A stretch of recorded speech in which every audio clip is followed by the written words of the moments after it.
Mchaka cha 1998 dziko la Malawi lidayambapo ntchito ya mphamvu kwa anthu. Kodi mzaka zimene zapitazi ntchito yakhale kuyenda bwanji? Ndine Rachel July ndipo mu Zodiak exclusive lero tikhala tikumva zambiri zokhudzana ndi nkhani komanso zina zambiri kuchokera kwa mkulu wa Malawi Local Government Association MAGA Hardroad Mkandawire. Mukhale pomwepo.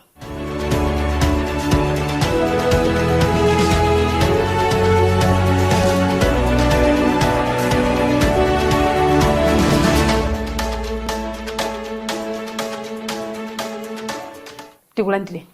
Thokoza kwambiri. Zikomo kwambiri. Tikufuna kumva zambiri. Padusa zaka 27 tsopano. Chiyambireni ntchito ya mphamvu kwa anthu. Kodi tinene kuti mphamvu zimenezi zilidi kwa anthu?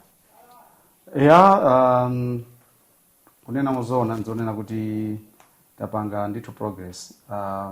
Panopa pali zambiri zakuti ingapanga ndi boma lalikulu. Mu Chingerezi limati Capitol Hill kuno kuli Longwe. Zinthu ngati kuyendesa masukulu primary, zinthu ngati kuyendesa zipatala za madera, district hospital, ma health centers. Panopa mukaona zimene zicha akuyendetsa ndi makonsolo. Tikamati consolo ndi gulu lomwe limapangidwa ndi ma councillors amene amasankhidwa ndi anthu. Chifukwa chakuti sizingatheke kuti tosefe tipite consolo kuja tikadziyimirire. Kumati mphamvu kwa anthu ndiso thandiza kuti ndo tosefe tinyamuka pano tizikayendesa consolo. Koma timapanga ijamana kuti representative democracy ndikuti anthu amasankha kuti kuno amene akatiyimirire ndi awo, ngati kuno kuti kuchigoneka ndikuti chigoneka kuno titumiza councillor ndikuti councillor uchigoneka uja kapita ku consolo kuja anthu amakhala kuona anthu osakuchigoneka ari ku consolo kuja ndi amene amayang'anira consolo ija kuti kuyenda bwanji zinthu kuyendesa bwanji ndipo amakhala anthu amagwira ntchito tsiku ndi tsiku ma technocrats. Ndiye tikozonena kuti mphamvu zinapita ma functions ochita ku consolo panopa mwini mufuna ulembetsa malo simufuna sopita Capitol Hill mulembetsa kumwe muliko kumanga tinthu ting'ono timakavat umachitika ndithu ma consolo kumweko kumavuto ndikunena kuti kawiri timaona kuti ntchito zomwe ma consolo apasidwa ndi ndalama sizigwirizana. Chabwino tikhale tikupita kumeneko tikhale tikufotokozera makamaka mbali imeneyo. Kama mwina briefly, can you just be specific on some of the challenges that councils are meeting, maybe to implement government policies and delivering services at community level? Basically, number one, as I've alluded to in the chair, is that the functions are not being accompanied by the requisite financial resources. So there's a mismatch between the resources and the functions. That's why now and again you find that there's a drug stock out in the district hospitals. Currently, most of the district hospitals are all in utility service providers, huge areas. Utility service providers, I'm talking about ESCOM and also water boards. Why is that they're not being given the minimum financial requirements for them to be able to effectively deliver the services. So that's change number one. Number two, until recently, we have also noted that development funds are still concentrated at the national level, much despite that critical sectors of development have been devolved to the local authorities. That's why you find that in most cases the deep tanks are not functioning, which knows to be the case. Because for those deep tanks to function, the agriculture sector at the local level need money for them to be able to operate them. But find that they're not functioning. The extension services currently they rely on development partners to run them, but the extension services is not as effective as it used to be because the agriculture sector at the local level does not have the minimum financial requirements for it to effectively deliver. But then that the money is at the national level. But I also give example of the green belt, rather the mega farms. The mega farms is a good concept that also supposed to be much anchored at the local level because that's where the services are. That's where the agriculture services are. But then that almost all the funds at the national level. So that's why possibly we're not moving forward with our development aspirations as a country. All right, as MAGA, how are you addressing the challenges? Yeah, as you might have seen in the media, once and again, we do produce policy beliefs. One of them is undertaking fiscal assessment quarterly to assess how funds have been devolved, how much was budgeted, and how much has been devolved, and what are the gaps. So as to draw the government attention to ensure that it prioritizes the functions and funding to the local authorities. Right, dziko la Germany lidakangalika kuthandizira makamaka ku ntchito imene ya decentralization mwakumana nawopo kuti mwina mwake mukambirane ngati mudakumana mwakambirana zotani kawiri kuti mwina tizikhala ngati kuti tuthamangiranso kwambiri kuma donors athu ndi tiwapisa ntchito ndi athu ife tamene tinakhala pansi ndikunena kuti tima decentralization development partners amangobwera kutithandiza and panopa kutithandiza kwambiri tikupeka chitsanzo ngati cha World Bank akupeka ndalama zambiri zopita kuma council under GCD komanso kufuna kupanga improve ma systems ni ma policies pamwamba apo kapena pa national level kuti kunsiku ziziyenda bwino so choyamba kufuna kupita kwa amene amapanga ma policy ndi boma central government ndamene takati kupanga engage now and again kunena kuti mwina policy iyi malamulo awa ndiwo mwasinthi kuti pansipa concept omwe tinayisankha fani ndisindikeje kuno kumalawi tinasankha concept ma devolution chifukwa decentralization ili magawo ina mati deconcentration ina privatization ina devolution kuno kunasankha devolution ndiyo kuti mwatenga chilichonse chomwe chimapangidwa pa boma lalikulu chipite boma lalikulu akapake decision komweko ndalamaso ndi kuti zipite kuti komweko koma timadzasuntha chifukwa kamati devolution ndionena kuti boma lating'ono lichi council is a development actor in its own right si development agency wa central government ku central government ina kuti atilongwe city tigwene ntchito iyi koma longwe city lero tifika kunoko tifati pangeza kuti malinga ndi anthu metagwiza ndi anthu athu akukhala mzinda ndi concept omwe tinayisankha noko koma amene kuti pera pangati tikuyenda bwino pera timadzakhala tutuluka mu the rail chabwino mufotokoza bwino komano timafuna timvetsetse kuti dziko limene la Germany ndimene linali kangala kuthandizira makamaka mu ntchito imene ya decentralization tufuna timvetsetse kuti mwina mwake mu nkhani imeneyi panopo iwo maganizo awo akuti bwanji tikhoza kunena ngati kuti tikulakwitsa kuti tikafunsa Germany kuti maganizo anu kuti bwanji mmene zizimene panopa ntchito ndi athu. We are responsible for our own actions and actions as a country. Iwo tikhoza kuwafunsa kuti kodi mwina tindivotera kuti mutithandize ngati ma development partners. Koma kuti tipite mutikafunse kuti kodi ndiye muli bwanji tikangati kuti we are running away from our own responsibilities. And as a country we should detach ourselves from that kind of conceptualization. Mwina kuti in IMF World Bank muli bwanji. If you take any ideas, we need to have our own priorities and identify key challenges. And that challenge is technical and financial. We can reach out to them.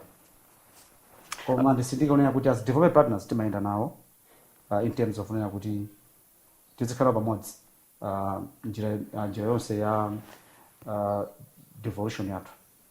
Alright, patha zaka 27 chiyambireni ntchito imene ya decentralization yotsa mphamvu kupititsa ku anthu mwina ngati maga mufotokoze motani mwina tachita motani ngati dziko mwafotokoza kunena kuti mphamvu zinde zili ku anthu tsopano koma mwina mwake ndi ma developments amene niyo mungapange point out kuti awawa ndi amene akutitsimikiziradi kuti mphamvu tsopano zili ku anthu. Pali zambiri maenda fa choyamba chonena kuti tidziwe kunena kuti pakadali panopa pali ntchito zina zokuti mapanga boma lalikulu koma lopanga na boma ang'ono. Mwina takati kufotokoza mbuyomu ntchito za chipatala za masukulu za malo za ulimi zose zimukazipeza unopa ku console. Iyo ndi progress umwe tapanga kunena kuti boma lithu apanga devolve na kuti izikagwireni ma console. Komano challenge imadzakhala kunena kuti ndalamazo simukampasa munthu ntchito mupasa ndalama. Ino singakupasa ndi kuti mupite ku Blantyre ndisana kupasa transport. Nendo kupasa transport mukafika ku Blantyre. So chomwe madzavuta nchonena kuti ndalama zikubwera zochepa ntchito ndi zambiri.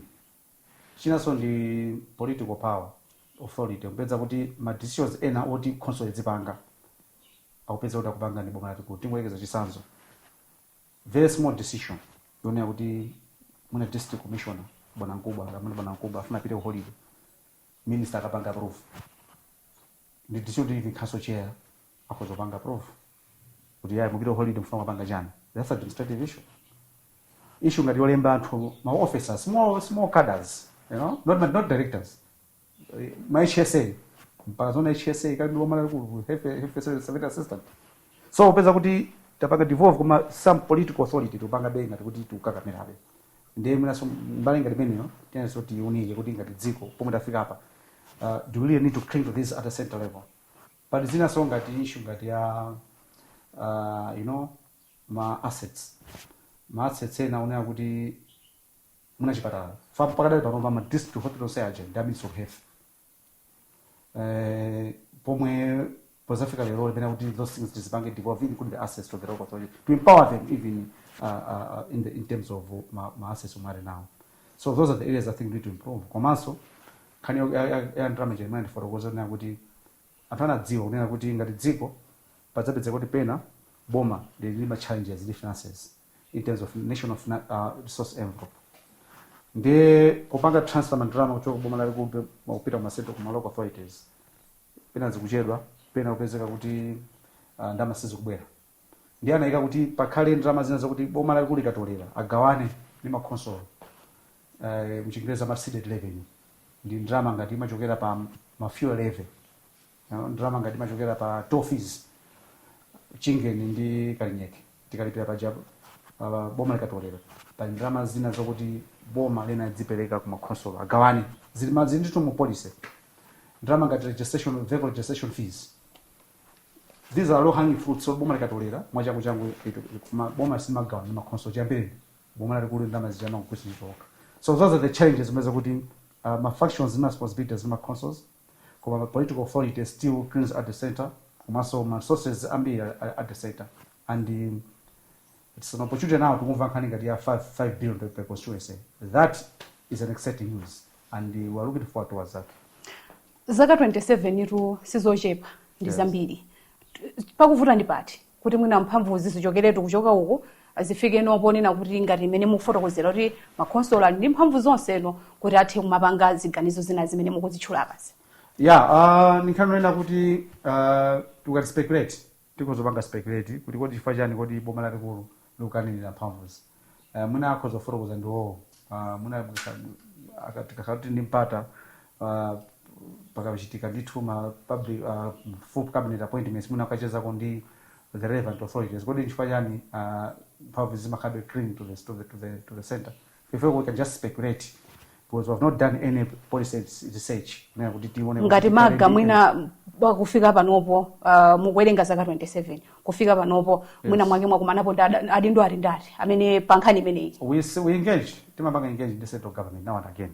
Minister of local government, minister when even OPC we have been engaging, and tithokoza kuti pakati pa boma linapanga la sintha ukhalibwesa policy ya new one yatsopano decentralization policy yomwe khanika zimenezo yasindikapo kwambiri kuti meaningfully transferring political power to the authority, to the local authorities.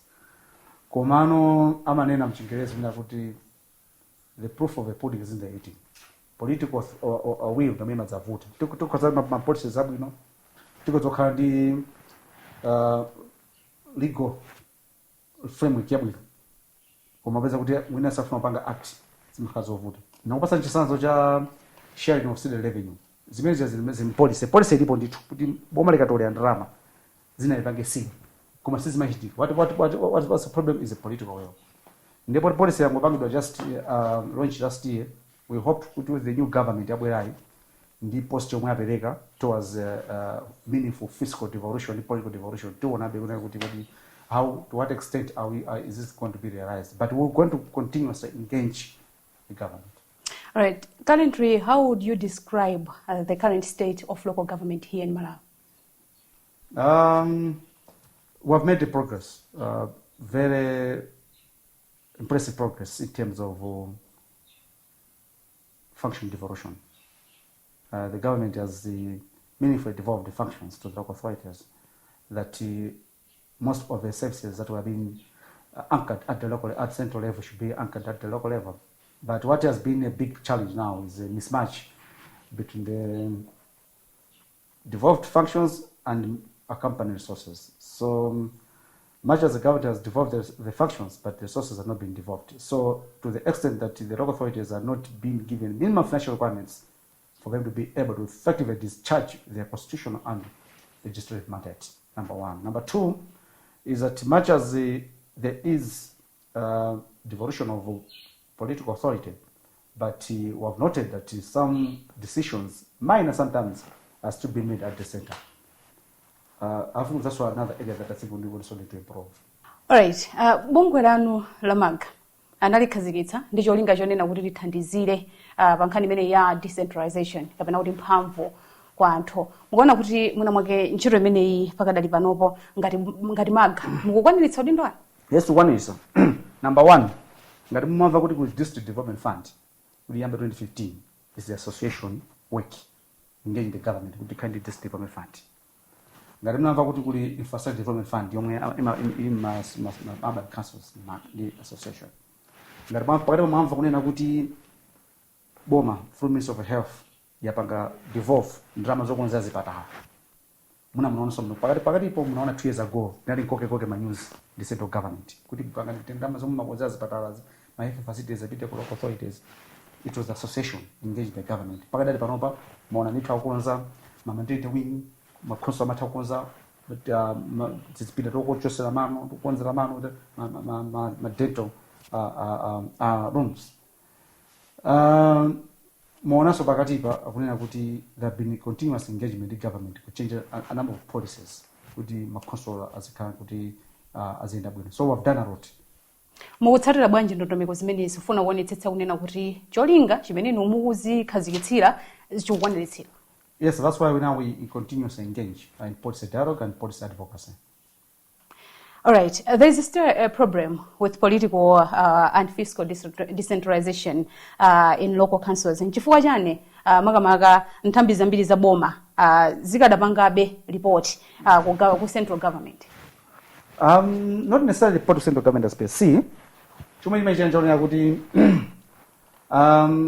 we agree kuti pali problem ya technical integration.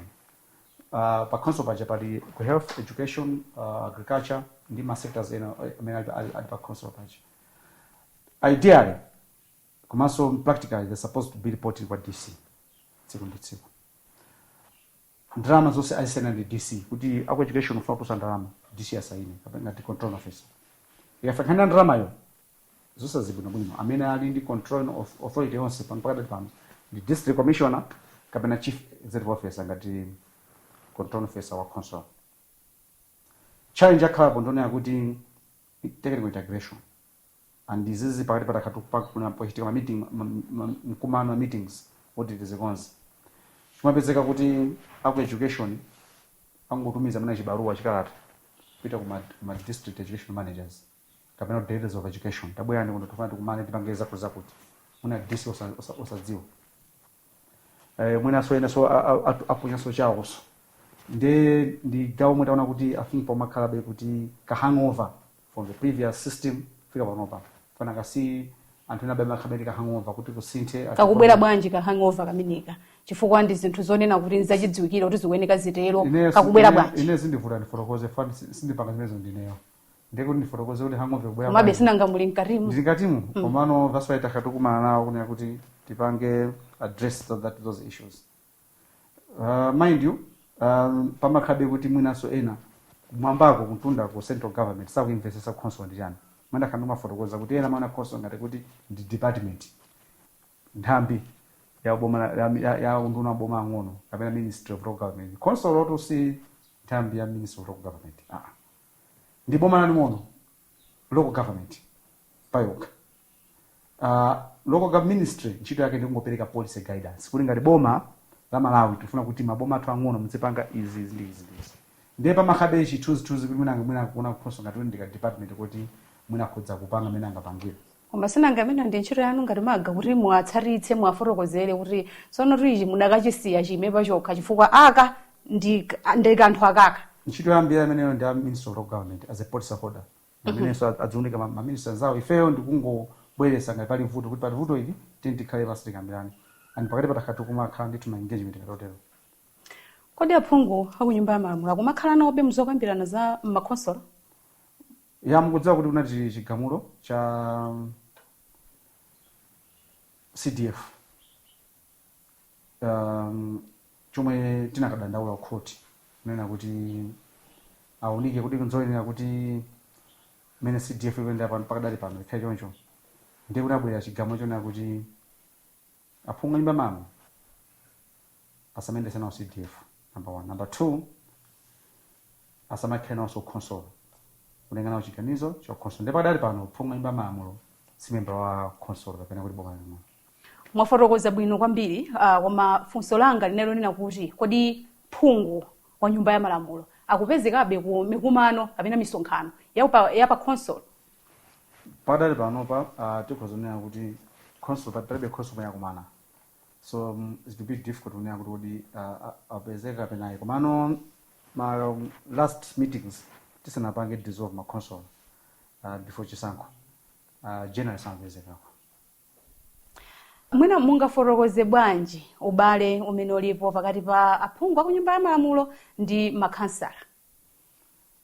So far it has been a cat and mouse relationship mpaka ndikhoswe. I think isina khayo bala wabwino fa kuti aphungu ena manga kuti kansala ndi MP in waiting akozoza ndenga mpando. Of course taonapo nditu makansala angapo anayima nawo pa phungu pa mpando wa phungu imba malamulo. So ena nditu amamvana bwino komano kwambiri kumakhala nditu kusavana kumakhala kuti akukana kokana. Kunanenedwa nkhani yokhudzana ndi 5 billion kwacha imene idzipita m'madera ngati ndrama ya CDF. Mwina inu ngati maga mukuona kuti zimenezi ndi zotheka zichitikadi? Ine ndikhoza kuti zikoza kutheka. Chifukwa ngati pompa na nduna za chuma olemekezeka bambo Joseph Mwanamveka MP anafotokozaso kunena kuti iya zimene zitheka ndikuti wakudziwa komwe ndamazichokere. Faile simi sofanasi ndipo simuzo ndamazi maita bwanji kuti amazichosa pa mama timangoda ndamazi zapo zatoledwa ngati nsonko ndamazi abwenda ma grants ndeta kudziwa kuti apanga bwanji tiona muna parliament kamba kumana makamaka pa media budget review komanso muna president kamaza panga address ma issues ngati asona. Ndrama imene itati yaperekedwa mukuona kuti ithandizira motani makamaka ku mtundu wa Malawi? Choyamba chodziwe choti console yonse inapanga kai ma plan achitukuko. Ma plan amenewa amapangidwa ndi anthu kumadera kucha. Kumakhala makomiti achitukuko amene amachedwa kuti area development committee kapena kuti kupansi pa makhaso village development committee kuma console ama district. Ikakhala console ya ku town ngamene tili kuno kuliyongwe kumzinda amakhala timati ma urban development committees pansi pa makhala ma neighborhood development committees. Makomiti amene aja amakhala pasunkuunikana kuti kuli akwathu uno chomwe tikufuna chitachitika kwambiri zaka 5 zibwerazi ndi chakuti. Nde amene amakweshito console tsiku ndi tsiku ma technocrats amakhala pansi ndikutenga zonse zija kuzonkhesa ndikupanga chibuku chomwe amachicha kuti district development plan kapena kuti urban development plan ndikuchipanga cost kuti ndalama zake zomwe anthu akufuna kuno mzinda kwathu uno district kwathu kuno ndalama zake ndi izi. Ndiye ntchito boma Malawi ndikutenga ndalama kupanga fund chibuku chimenechi koma pakatipa mpezeka kuti zomwe anthu asankha ni ndalama zomwe zikubwera sizikugwirizana mwina ivi ni 10-20% sikufika. Ndio kuthandiza kuti anthu amangosankha zinthu ngati kuti akungopanga theoretical kapena kungopanga zingati ngati mwe mtu mayembera maisa kusukuru kuti ungolema bwa wakhoza koma babi chichitike practical. Ndiye kawiri anthu amakhala kuti akugwa mphai kupanga defranchise nda kodi iziphindu lake ndi chani. Ndiye mnganga nda manager ithandiza kwambiri kusokera magavana.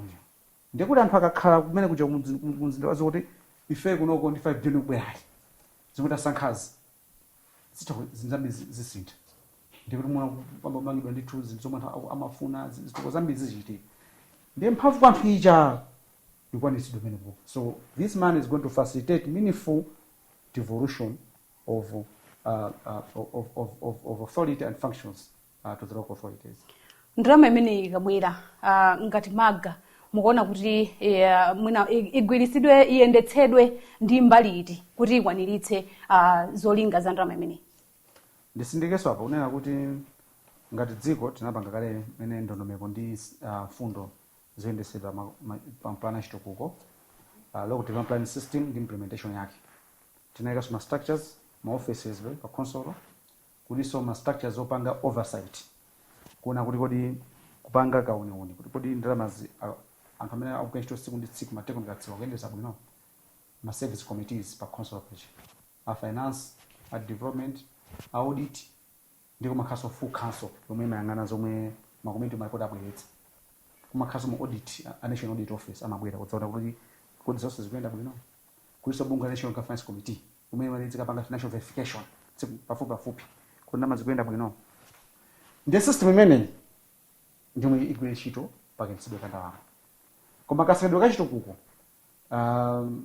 ndione tikhale pansi kuti kodi tipange bwanji kuti kodi zitukuko ziyenda bwanji kasekedwe kake ngakhale kunena kuti anthu anasankha kale ma priorities awo komano kuti final kuti kodi muli chibuku chitengemo chani ndi chani amene azipanga zimene zakhale ndani ndiponso ndione tikhale pansi kuti kodi anthu akulera azipanga bwanji kuti mubuku umene anasankha kale muja azina kuti famu akodza ngodzuka kuti ndizisankha ndineyo ndio mwezi machitika ngati kuti phungu amathaonena kuti kunoko chitukuko chichitike ndichi ndiye imene akhoti nagamulira muja ndi kuti panopa kuzikhala ngati kuti tizipeze njira ina yoti anthu apindule anthu asankhe kodi anthuwo azikhala pakati structure yake ndichi kuti akasankhe chitukuko chimene chichi akasankha ni ntchito ya councils pano kuona kuti chipangidwe cost mapeze ma contractors ngati zomangamanga ntchito igwiridwe ntchito ya makhansala ndi kupanga monitor oversight kodi zomwe anthu asankha zindama zomwe zapekedwa zikugwirizana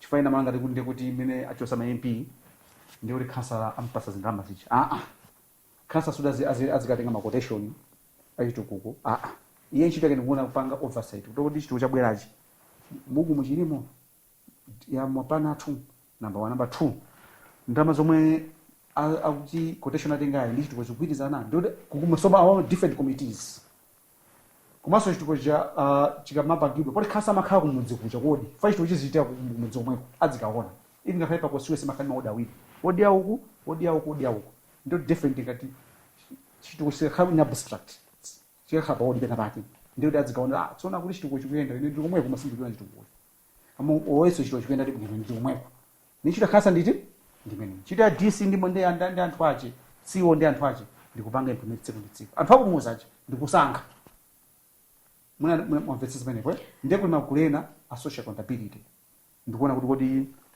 zomwe makhansala akupanga oversight akupanga oversight moyenera kuna kuti at the end of the day pakhale kunena kuti zonse zikhale zabwino mbuyo omwe imayendetsedwa ndi MP mmene mwafotokozera pakadali pano ngati maga mukuchita motani ufuna unena kuti anthu pa consolo komanso anthu amene mukunena kuti akumasa ndi amene adzisankha amvetsetse unena zoti kuchoka kwa MP ndi ndondomeko izi zino zimene zikuyeneka kutsatidwa mwina mukugwira ntchito bwanji ndi anthu amenewa kuti amvetsetse ndondomeko imeneyi pano palayamba kumana ndi unduna boma ang'ono chifukwa kuti document ikapangidwa ino khala policy document yokuti yavomerezedwa ndi boma ndiye amene amavomereza ndondomeko pomaliza penipeni policy document imene Minister of Local Government ife ntchito tikukumbutsa tayi unduna a local government tikhale pansi nditayamba kale kuti kodi tikhale pansi tikumane maguidelines amene tapange review mokome aliyense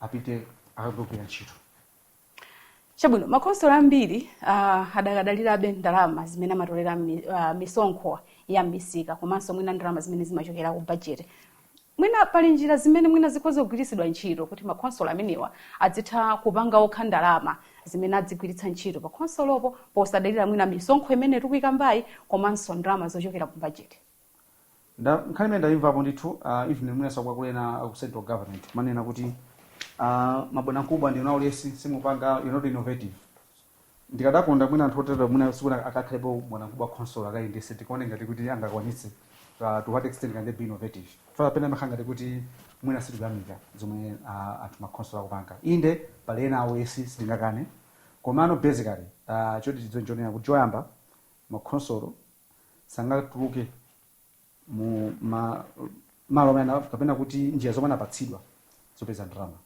mukapita ku malamulo oyendesa ma Council Government Act ku third schedule anayikapo kuti ma council azapeza ndalama apa ndi apa ndiye kuli nkhani ngati ya kupanga ma business kuli nkhani ngati yo lembesa anthu kapena registration ndizo zoterozo koma nkhani ya business mukaona kawiri ngati dziko tinavomera kuti imwe sichita boma panga business, and that includes local authority.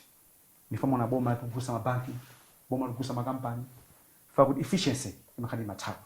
Mwina kuti boma dzipanga ntchito mwina kuya siku ndi dziko to boma la mwezi to azinyala midzi muzikonga misewu imakhali busy ndiza business. Ndiye bazopena kuti business ikuyenda bwino. Muna business yako ndiye amapanga privatize. Nifamo na ma rest house marojambe anapanga privatize. Pakalipa mwaona maconsoles akhala ndithu kumanga ma stadiums kuti mwina aonjezere njira zopeza ndalama koma zapeza kuti mwina stadium muso kudya sona ndalama za boma la ngono council kuyendetsa revenue ndizomwe upanga spend sizo kugwirizana. Ndichifake ndikubwesa maambiro kujonera kuti tikanakhala kuti tikusatira ndondomeko komwe tinagwirizana kuti side revenue tizitolera makonso tizigawana sibwezi mwina somo tumapezeka njinga zimene zizi chifukwa ngati kwalipira tog fees ndamene ichoka hapo pita console ndamene ikathandiza console yende bwino ngati ndine talibesa galimoto yathu pa ndamene yake lever icho tsapo so console pa ukagula mafuta pa ndamene yake wa icho tsapo to console sibwezi mwina sikundi zitumabwera kuti ndama sizinabwere ndama zikuchepa ma console ma district hospital zipata mankhwala mulibe magesi afuna kudula chipata cha Mkandawire cha Kalonga cha Nsanje. So ndi nkhani kuti boma the central government take this issue very seriously, and ndithokoze boma kunena kuti pakatipa mu policy yomwe ayisintha umene decentralization policy ayesesa ndithu kunjika amene popo kuti side revenue hii iyambe ndithu kugawidwa makhonsolo ani kukotsogoloko ndikadakonda muzipata zathu zola mumzinda mukhale ma toll gates amene arode makhonsolo kuikati ma toll gate specifically kukonza misewu ya malocation kuti ndalama zimene zakatolera tikakuza sewa kuntandira tikapeka pakaphula sewa kuntandire tikapakaphula sewa kawale specifically for that chifukwa kuti kwina kuchoma mapanga matog fees ngati matog amene amapangidwa manage ni ma contractors ma service providers maiko ena kuna kuti pukalofika mu mzinda inu mutimangire misewu yonse mzinda munomu at once they msewu mu mzinda any location kukhalitsa watatu. Therefore for the next 10 years muike matogeti mizuto ya ndalama ka 200 kwa chapatsiku pagamo lilose kuti mbweze ndalama zanu. So those are the other options iso ngati dziko so tiziyanganaso. Mwaforokoza bwino kwambiri tikangana dziko muno maboma ambiri tsopano mukuchitika ntchito za migodi mining kodi ngati maga mwina muonetsa bwanji kunena kuti phindu limene likuchokera ku ntchito zimene za migodi makhonsolonso maboma amenemo akupindula. Mwina soti kumbutsani kuti mining khangati kuti sinapangidwe devolve fully kupita ku makhonsolo. So choyambira chomwe chimene ndipange ndichotsa ntchito za mining zikuzipanga devolve kupita ku console. Kuti ino ndiye ndikafuna kuti ndikasegule mgodi waung'ono nisamacho kupita ku central government ndingopita ku console kucho kuti ndifuna ndisegule mgodi wakuti akuunike akuvomerezera kumene kuchokhale ma quality ma officers opanga zimenezo akupasa license. Akamapasa license choyamba kumene utenda hapa. That's number 1 collection. Ndoti console ndamaje kutorera. 2 ndikuti ma royalties acha. Console mweso izitengapo gawo lawo. Central government izitengaso gawo lawo. Number 1. Number 2 migodi kuli ngatikalekera Kalonga district. Inde akupanga contribute economic contribution in terms of kulemba ntchito kukula zinthu zapa pakalonga baja kumwe kupanga ndi manyumba timaply effects timakhapo ndithu visible tuoneka. Koma ngati console ije inene ngati Kalonga district muna palibe ndi CCC kupindula hapo. Ndiye ndikhanenso kuti muna kuiko tsogoloko tisinthe malamulo athu pakati patina yesesa ndithu kukudza bomba kuti ngamba sintha malamulo amaini yesesani kuti mwekemo ndithu provision kuti percentage kana ikaloyate kangudi pomwe ku district kazipita ku district omweyo koma kanthu sinamvereni. So ndikhane kuti advocacy simatatse limodzi. We have to continue pushing, remind the government. Fanga likalekera ije kuti only 2% of the royalties mapera kuboma. Just 2-3%. It will change a lot. Zimene zimachitika ku Rwanda, zimachitika ku Uganda, basi mwezo makhonsolo athu muna moneka musiyana kwambiri imene moneka kuno. Ngakhale makhonsolo ena amapanga ndalama zochuluka zimene zimapita ku account number 1. Mabe kuchepa kwa ndalama zimene makhonsolowa amalandira kuchokera ku budget lidakali vuto. Inu ngati maga zimakumvekera ndi bwanji zimenezi? Nikhani mweche zonsezi zikupasani kalozera waku nkhani yoyambira ija ya mismatch between policies and action. Kapena a mismatch between functions and resources. So ndifake kawiri kama kumala ndi aunduna wa zachuma muli budget consultations timakati waunigira kwa pasa little case studies kuti apa ndama zomwe zabwera chaka cha 10 days ma functions amene achitika ndi awa takanika facha vuto la ndalama ili muna chaka chino mutasintha mudatikonzerano zikoza kutithandiza pakadali pano mwina zikuoneka bwanji chifukwa mwina mwake posa chedu apa tikhalenso tikumva nkhani ya budget. Chithunzi tikodzonena kuti sikuti chikada chabwino bwino ayi. Mwina masuka kubwera mukhamwa tutulusa report yathu yamene onikira za miyezi itatu apitayi. July, August, September. Kuti kodi ndalama za ma councils kuyenda bwanji. Fiscal space. Chithunzi chake sikuti chikuoneka chabwino mene tikadakondera. Inde boma pakatipa lakhala ndithu likupanga increase ma resources za development vino ma council. Koma sikuti angapange match. Ndiye ndinafotokoza chakuti ma priorities onthana sankha ndi ndalama zomwe zikubwera sizikugwirizana. So this the matched out 5 billion would be indeed a magic wand. And whoever coined this idea, I think he has a heart, has decentralization at heart, because that's what people would be looking for. Bwana Mkubwa adakasankhidwa abe kuchokera ku Capitol Hill. Yes. Izi mwina zikukhudza bwanji kagwiridwe ntchito kama consolo apaokha. Amasankhidwa 40 console ibe ndalama zoti khoza muli kufamu mtu kamusankha mulipire. So amamulipira ndaboma laliko. Akumuna kupatula ma city councils. Ifike mona ma city council amakhanda contract ya 3 years CO. Pomwe ku district makhanda permanent. Fa amene district commissioner amatengedwa ngati kuti wangopangidwa second. Kuchokera boma lalikulu kupita mpite boma laling'ono mukathandiza. Foda wawa alibe ndalama zoti kulipireni. Alibe capacity. Pomwe chief executive officer ucho amasankhidwa ndi amalipidwa ndi city council. Imamulipira ndalama zache. Ndichifake contract kamatha amamfusa mayor. Mayor tapanga ndikumendi awatapase new contract penayi. Pomwe district zamamfuse chair wa council kuti kodi inu awa kuti disapitira penayi. Fauta manena kuti ni munthu wathu. So ndichokhasoka tikupasa chithunzi kuna kuti tita panga reform ma own source revenue ndi ma revenue streams a council. Kuti so even central government is just a burden. Yoma ngoti pang'ono central government. Sikuti kutithandiza.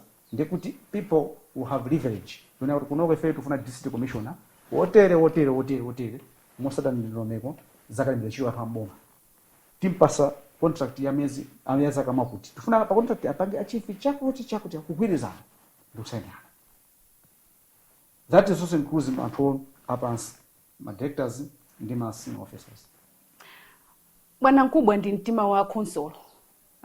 Inuyo ngati amaga mwina nkhani imeneyi mukuyilongosola motani kuti tifike ponena kuti Bwana Mkubwayo achoke posankhidwa ku Capitol Hill. Ndikudziwa pakuzokhala ma challenges koma inuyo ngati amaga mukuchita motani. Ndifata fotokozonera kuti takatupanga engage. And the first thing choyamba ukhale ndalama. Ukhale ndalama then you have a leverage. So choyamba tikhale ndalama. My district councils are kind of so they can employ their own and pay their own staff. So choyamba tipange modernize revenue streams, revenue sources among local authorities. What reforms are you currently advocating for in local government? Number one, mwina zinaso zadusakale ndi have been overtaken by events. Choyamba limwe ndakatubanga kwambiri bafuna kuti council chairperson wena wapampando wa council munati term of office the sink kuchoka pa 1 year to 2.5 years. Number 2, timanena kuti council as a local authority ikhaleso ndi leverage yomapanga zinthu zina decisions ena mayiyoka. 3, mwina mizinda yathu akhalida police kunja madi metropolitan police. Ntchito yawo ngopanga enforcement by law. Iniyo musakodze apa, mfotezi nyarala apa. Ino simungamange nyumba pa. Ino simungakutsikarana. Ndikuti amene aja azipafama bureau mapangidwa. Amsamange musinje, msamange pakuda enforce. chifukwa kuti tikudalira apolisi aku central government. Tere titakhala kuti tindi ngati dziko mamaka mizindamo titakhala kuti tindi galemba ndithu alembe ndithu apolisi awo ngapita South Africa mukaona ndithu Metropolitan Police.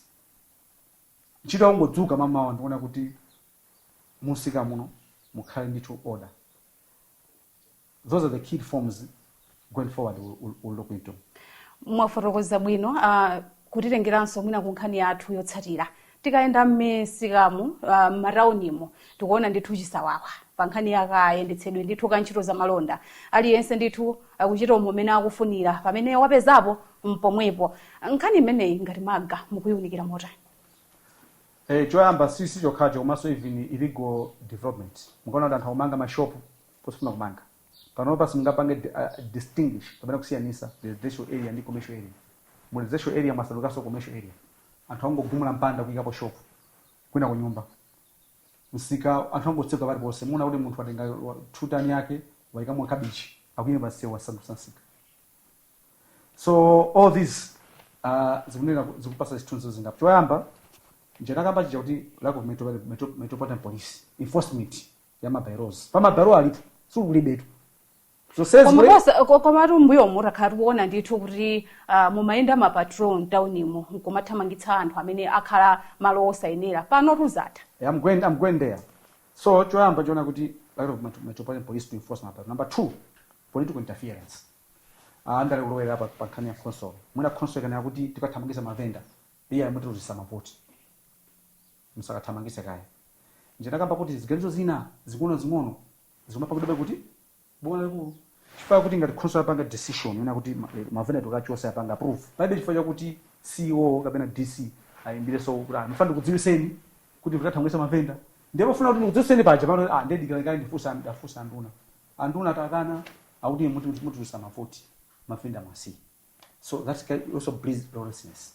Mwina yena amanga nyumba malo osayenera afuna kugumula mudikire kaye muna pakatipo munadzaona sona ziyenga kuti console ngaya mzinda lero ngafuna ukachisha chimanga chimanga achidzala malo osayenera and around area 44 kunaweza tuka secular yochuka stop order from the Minister of Local Government kuti chimanga nemsachechi we have to intervene kuti Minister of Local Government mutuze pomwe matenga mphamvu zolesa console kuti sachechi chimanga and I think that decision is reversed chimanga chinakachechewa. So this kind of political interference, lack of Metropolitan Police zimapanga bleed lawlessness. Mfasaka mzinda tumulenga kuti palibe kusiyanisa mtauni mumzinda capital city mwende kumudzi pomwe kapita kwanza tumbo imene mzinda muonekera very clean kumacho sita funa ndaona mimi kuoneka kuno ndi andale tiphunzire kusiya console igwe ntchito yachi chifukwa venda watakhala musika sangakuonese chisankho.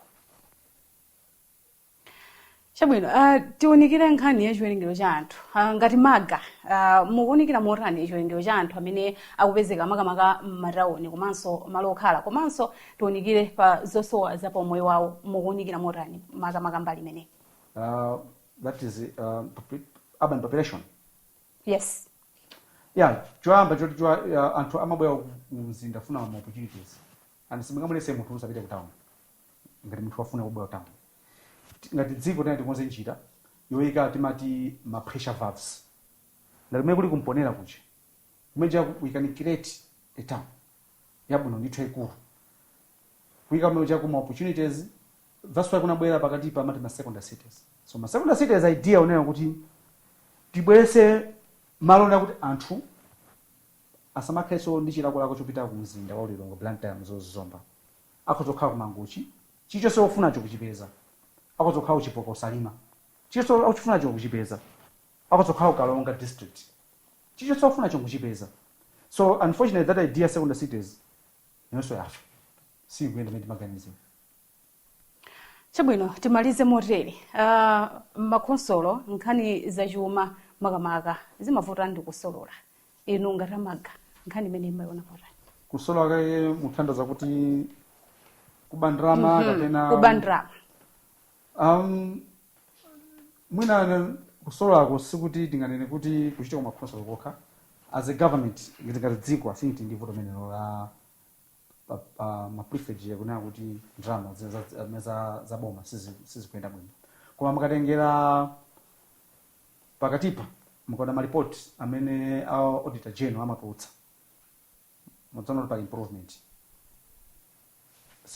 every year pochitika ma improvement ichamata provide audit report kapena kuti audit report kaununi wachuma opanda banga makhonso ambiri amakhalima kaununi wachuma opanda banga and provide audit reports koma ndifotokoze ichi sikuti mavuto anatha mavuto alipo koma anguka nachepa and that gives you and me a confidence na kuti makhonso athu they're in the right direction koma sikuti two bad apples kulibe aliko but the fact that we are improving should give you and me a confidence that the councils are in the right direction.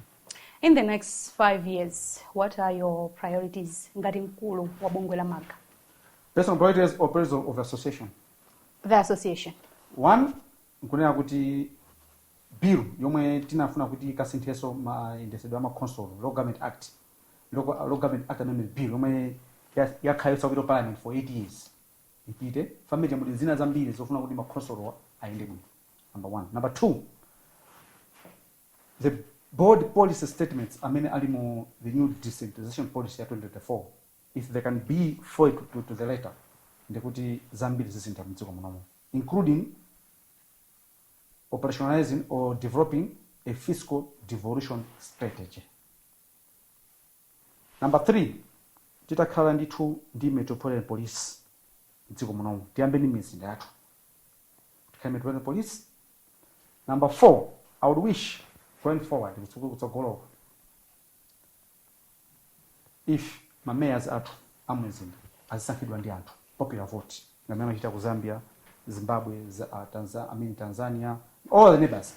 Ndikuhako ndatsalira kuti a few councillors can sit down ndikusankha ma mayor. Ifetu tathokoza kuti munapezeka mu program yathu ya tsiku la lero. It has been a pleasure. Thank you very much. Zikomo kwambiri. Ine ndine Rachel July ndikuthokozeni kuti ndali pamenepo kunena program yathu ya Zodiak Exclusive. Mwakoma nonse.